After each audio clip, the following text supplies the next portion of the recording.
Assalamualaikum warahmatullahi wabarakatuh dan salam sejahtera. Saya ucapkan terima kasih kepada semua atas kesudian tuan-tuan, puan-puan, adik-adik yang sudi like, komen, share dan subscribe.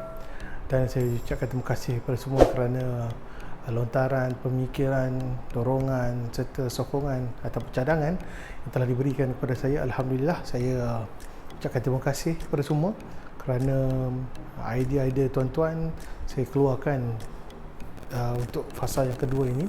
Sebab yang sebelum ini iaitu kita bercakap tentang wow factor program fasa 1 iaitu bagaimana analisa. Hari ini saya masuk fasa 2 iaitu reka bentuk pembangunan modul. Saya ucapkan terima kasih kepada mereka yang sudi like, komen, share serta subscribe Brother Hazmi Channel. Saya ucapkan terima kasih. Hari ini saya nak bercakap tentang bagaimana reka bentuk pembangunan modul ini apabila saya berbincang dengan beberapa orang atas pandangan cadangan. Sebab apabila dalam tempoh PKP ni sebenarnya kita kena merangka sesuatu supaya memang kita nampak sekarang ni dalam tempoh PKP ni kita tidak boleh bergerak jauh. Yang pentingnya kita kena sentiasa jaga kesihatan, kita kena sentiasa lihat apakah perkara-perkara yang mungkin kita boleh bantu orang lain.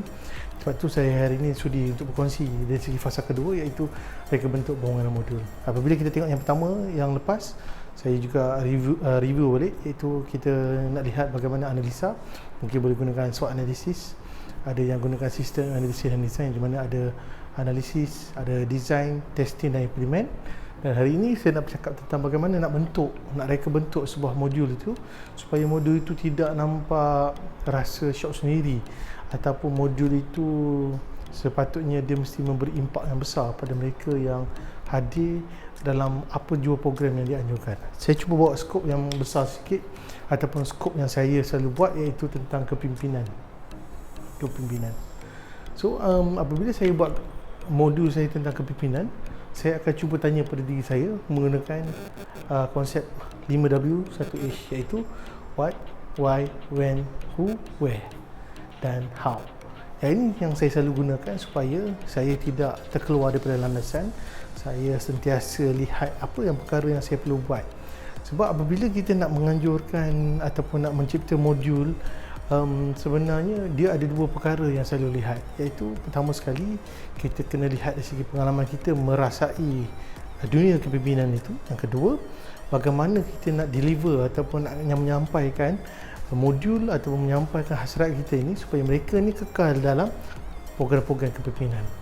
Sebab kita kena lihat ramai pemimpin ataupun banyak agensi yang menganjurkan program-program kepimpinan, selalunya dia terkeluar landasan. Dia hanya sebagai ramai, satu hal. Kedua, tidak ada continuous program ataupun continuous dari segi selepas ni apa sebenarnya. Kebanyakan dia hanya melepaskan batuk di tangga, lepas buat program, dapat peserta yang ramai, kita lepaskan terus. Akhirnya budak-budak ini tidak hilang punca. Satu, selalu saya lihat pada diri saya iaitu apa kekurangan yang mungkin saya boleh perbaiki supaya saya tidak mengulangi perkara itu berulang kali. Sebab tu saya gunakan 5Y1 husband ataupun 5W1H iaitu what, apakah modul yang sesuai dalam program kepimpinan ini. Mungkin bila kita dah tahu, yang lepas saya ada sebut adalah ice breaking, IB. Selalu kita akan gunakan tiga konsep: kenal, mesra, akrab. Dalam yang konsep ini, kenal, mesra, akrab ini ialah bagaimana dia punya struktur itu sampai pada peserta. Kalau kita tidak buat perkara ini untuk sampai pada peserta tidak akan rasa kejelekitan itu. Maksudnya peserta tidak akan rasa bagaimana keseronokan dalam berprogram. Sebab tu penting first impression para peserta. Dulu kalau kita marah, kita maki, mungkin boleh kekal. Tapi sekarang kalau kena marah, belum sempat berapa minit dia dah nak balik dah. Yang ini yang sebenarnya cabaran kita sebagai penganjur program. So sepatutnya kena lihat bagaimana dah pendekatan yang sesuai dengan jiwa remaja yang bergolak ni, yang sentiasa nakkan perhatian, nakkan sesuatu yang lebih agresif tetapi tak boleh dimaki. Sebab tu pentingnya pencipta modul ni kena lihat dunia sekarang ya, ataupun dunia remaja sekarang ni tidak sama macam dulu. So kita tidak boleh samakan yang dulu. Mereka nak yang mencabar, tetapi mereka tak nak kena maki. Kalau kita maki mereka, terus balik. Sebab tu penting perkara-perkara ini kena lihat. Program kepimpinan sekarang ni kena ubah dari segi konsep, meletakkan, mendidik mereka ni dalam konsep kasih sayang. Saya gunakan perkataan kasih sayang. Sebab apabila kita mendidik mereka ni dengan penuh kasih sayang, maksudnya kita boleh lihat bagaimanakah konsep yang kita nak gunakan supaya mereka ni tidak rasa nak memberontak. Sebab tu kalau kita lihat, ada setengah tu para peserta kali pertama dia dah tunjuk dia punya sifat dia. Datang-datang dia dah tunjuk dia punya pailang. Dia tunjuk dah dia punya sifat keketuaan itu. So akhirnya dia cuba mempengaruhi orang lain, dia cuba melakukan pemberontakan senyap. So akhirnya kita sebagai penganjur ataupun fasilitator akan terbantut dari segi untuk menyampaikan ni. Sebab tu penting apabila sebagai penganjur, dia kena melihat semua ini supaya para peserta berada dalam genggaman kita sebagai penganjur. Sebab tu pentingnya kita mengkaji, iaitu bagaimana, atau yang pertama sekali, apakah modul yang sesuai dalam program kepimpinan. Kedua, iaitu kenapa modul tu perlu dibuat, bila, kemudian siapakah kita punya klien. Yang ni penting. Klien kita ni siapa? Klien kita ni ada yang remaja. Kalau remaja dari segi umur berapa? Ada yang pergi ke 13, 15, ada yang pergi 15, 18, ada yang 18, 25.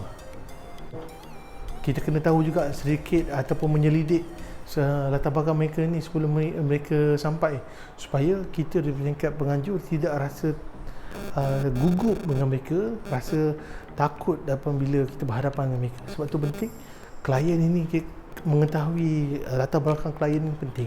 Kemudian di mana, maksudnya apabila kita nak menganjurkan program ini juga, modul yang ni kena sesuai dengan tempat. Kita tidak boleh tempat lain, modul lain. So akhirnya dia tak mesh ataupun tidak sekata, tidak lengkap melengkapi antara satu sama lain. Sebab tu penting segi tempat dan modul kena sama-sama dan seiring. Itu kena lihat. Dan bagaimana modul itu perlu dilaksanakan. Itu penting. Ada setengah tu apabila nak buat sebelum satu modul tu, dia mesti fesi dia perlu di TOT kan, training of trainer, supaya modul yang dianjur nanti nak dilaksanakan ataupun diimplementkan tidak menjadi modul yang sia-sia saja. Sebab tu penting. Nampak mudah, tetapi cabaran pada pasukan untuk menganjurkan ni ialah bagaimana dia mengkaji modul ni sesuai atau tidak digunakan 5-1 husband. Perkara yang kedua, apabila kita bercakap tentang kepimpinan, kita kena tahu latar belakang peserta ni. Sebab tu pentingnya, kalau sebelum ni saya cakap analisa tu, ada atau tidak para peserta ni dah pernah pergi kursus kepimpinan sebelum ni. Sebab kalau ada, maksudnya para fasilitator ataupun penganjur dah kena bersedia bagaimana nak mengubah modul dalam masa yang singkat. Sebab tu penting kita kena lihat, maksudnya program peringkat awal. Saya suka apabila program kepimpinan ni mesti ada 3 fasa, iaitu awal, pertengahan dan tertinggi. Ataupun awal ni dipanggil asas, pertengahan ni mungkinlah ada nama-nama yang tertentu, medium ke apa ke, dan yang akhir tertinggi. So apa yang saya kata peringkat asas ni? Peringkat asas ni maksudnya dari segi bimbingan untuk program-program kepimpinan ni, mungkin sedikit penekanan dari segi apa itu kepimpinan. Mungkin peserta dah dapat alami, tetapi mesti konsep yang berbeza dari segi penyampaian. Maksudnya yang ini penting, metod dari segi, ataupun kalau ada setengah disebut pedagogi, iaitu bagaimana kaedah kita nak menyampaikan supaya para peserta tidak rasa bosan apabila kita cakap kepimpinan, dia akan ikut definisi, ikut kamus. Sebab tu penting daripada peringkat asas ni, mungkin ramai, tak masalah. Sebab tu selalunya apabila program kepimpinan peringkat awal ataupun asas ni mungkin ditekankan lebih kurang dalam 100 orang ke 200 orang. Sebab kita akan pergi mengecil lagi, mungkin dalam peringkat pertengahan mungkin tinggal lebih kurang dalam 80 ke 70 orang saja, dan akhir tertinggi mungkin akan tinggal dalam 40 ke 30 orang saja. Sebab tu penting kumpulan sasaran ini semakin kecil tetapi sama. Tapi lebihan ni buat apa? Sebab tu penting ada program-program lain untuk kita beri. Sebab tu saya cadangkan kalau mereka yang sebab program kepimpinan ada program KPO ataupun proses pengurusan organisasi ataupun bengkel pengucapan awam ataupun bengkel personality menarik. Apa saja supaya mereka ni ada pendedahan, tidak tertumpu. Maksudnya yang kita nak tumpu ni ialah bagaimana kita nak mengasah potensi kepimpinan yang kita tengah bawa sekarang ni. Itu penting.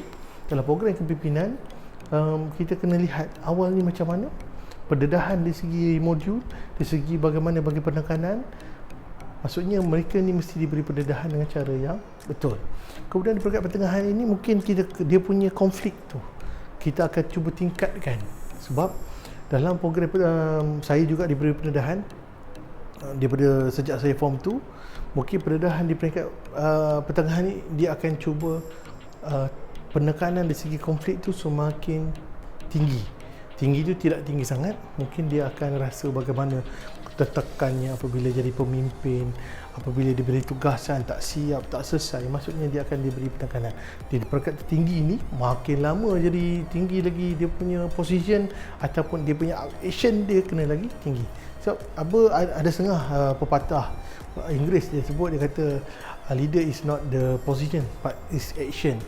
Tetapi kita juga kena bercakap tentang ada setengah tu dah akan bercakap tentang position is action. Sebab ada setengah posisi ataupun position itu adalah tindakan. Sebab tu penting dua-dua ni memang peranan sebenarnya. Tak kisah sebenarnya.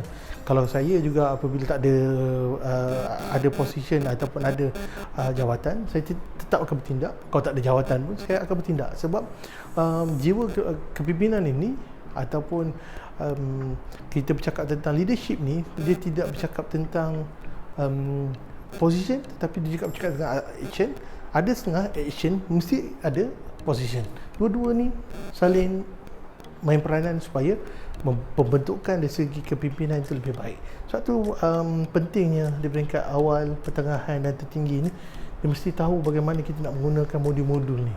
Sebab tu saya cuba cadangkan kepada tuan-tuan kena ada bank modul ni.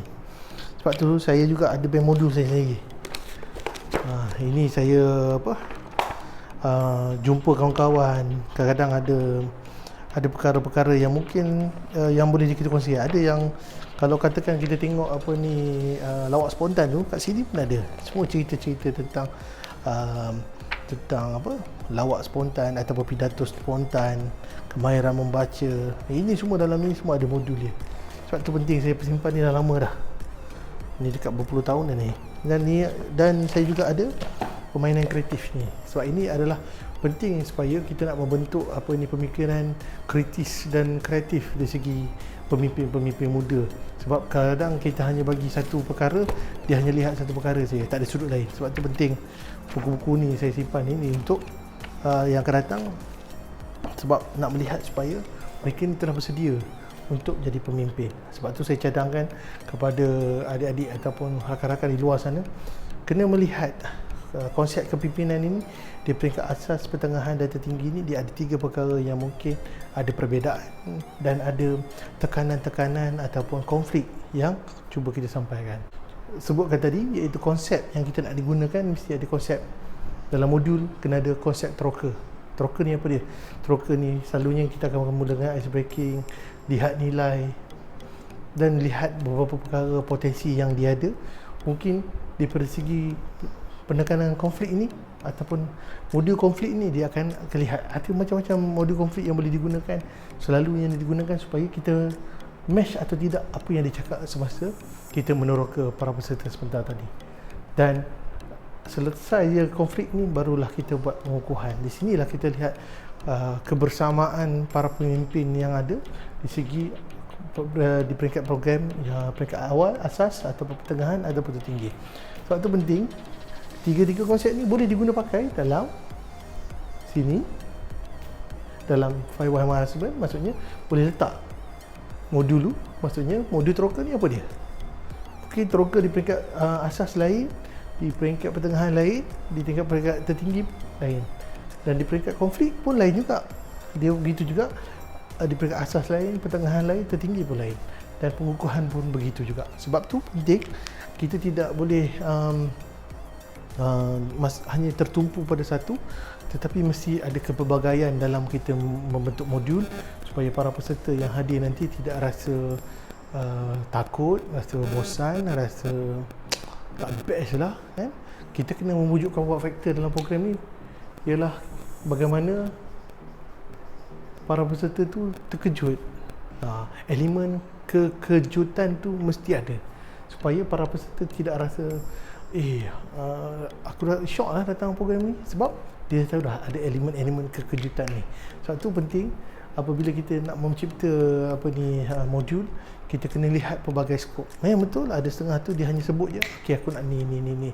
Tetapi apabila tak kena yang ni, dia jadi salah. Sebab dia penting kena betul-betul. Dia kena meneroka kat manakah dia punya talented kepimpinan dia yang kita nak bawa. Sebab tu saya kena akui, apabila kita buat program, mungkin setahun kita boleh capai lebih kurang dalam 3,000 ataupun 2,000 orang ataupun lebih 4,000 orang peserta. Tetapi yang kekal dalam kepimpinan mungkin dalam 200. Lepas tu susut last sekali tinggal berapa? Tinggal 2 orang. Sebab kita tidak membentuk, tetapi kita bagi arahan.